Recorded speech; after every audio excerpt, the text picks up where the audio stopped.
Absalom returns to Jerusalem. Joab, son of Zeruiah, knew that the king's heart longed for Absalom. So Joab sent someone to Tekoa and had a wise woman brought from there.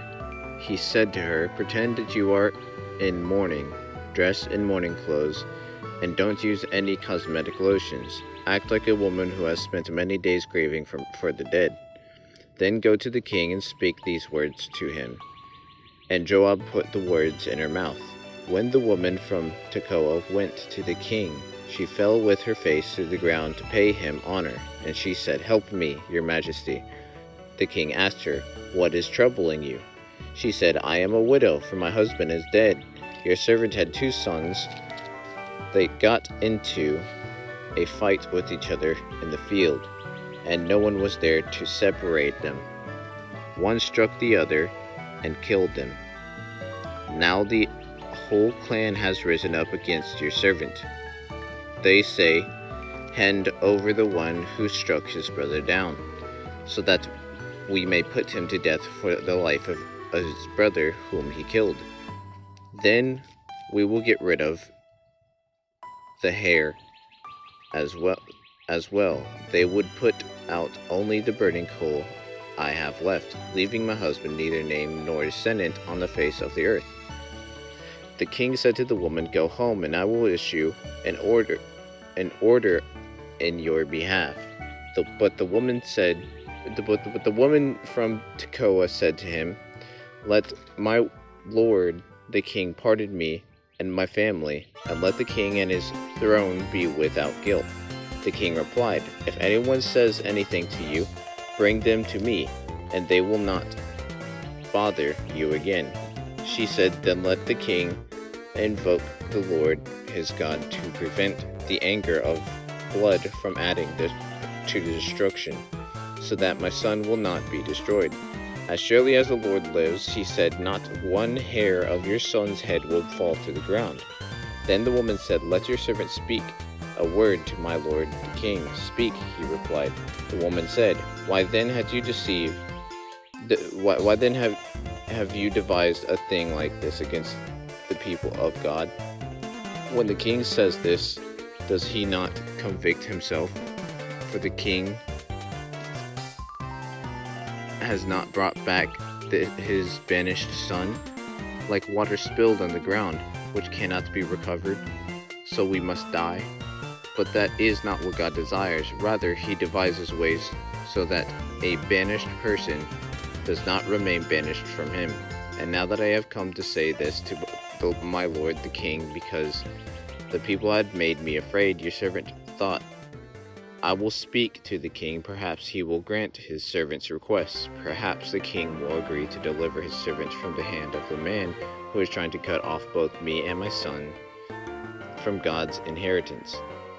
And now your servant says, may the word of my lord the king secure my inheritance, for my lord the king is like an angel of God in discerning good and evil. May the Lord your God be with you." Then the king said to the woman, "Don't keep me from the answer to what I am going to ask you. Let my lord the king speak." The woman said, "The king asked, isn't the hand of Joab with you in all this?" The woman answered, "As surely as you live, my lord the king, no one can turn to the right or to the left from anything my lord the king says. Yes, it was your servant Joab who instructed me to do this and to put all these words into the mouth of your servant. Your servant Joab did this to change the present situation. My lord has wisdom like that of an angel of God. He knows everything that happens in the land." The king said to Joab, "Very well, I will do it. Go, bring back the young man, Absalom." Joab fell with his face to the ground to pay him honor. He blessed the king. Joab said, "Today your servant knows that he has found favor in your eyes, my lord the king, because the king has granted the servant's request." Then Joab went to Geshur and brought Absalom back to Jerusalem. But the king said, "He must go to his own house. He must not see my face." So Absalom went to his own house and did not see the face of the king. In all Israel there is not a man who so highly praised for his handsome appearance as Absalom. From the top of his head to the sole of his foot, there was no blemish in him. Whenever he had cut his hair in his head, he used to cut his hair once a year because it became too heavy for him. He would weigh it, and its height was 200 shekels by the royal standard. 3 sons and a daughter were born to Absalom. His daughter's name was Tamar, and she became a beautiful woman. Absalom lived 2 years in Jerusalem without seeing the king's face. When Absalom sent for Joab in order to send him to the king, but Joab refused to come to him, so he sent a second time, but he refused to come. Then he said to the servants, "Look, Joab's field is next to mine, and he has barley there. Go and set it on fire." So Absalom's servants set the field on fire. Then Joab did go out to Absalom's house, and he said to him, "Why have your servants set my field on fire?" Absalom said to Joab, "Look, I sent word to you and said, 'Come here, so I can send you to the king to ask, why have I come to Geshur? It would be better for me if I were still there. Now then,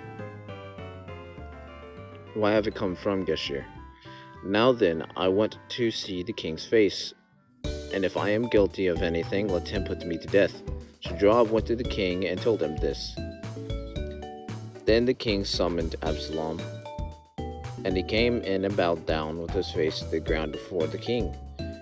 And the king kissed Absalom. Absalom's conspiracy, I will get to that next time. I will see you guys in the next video.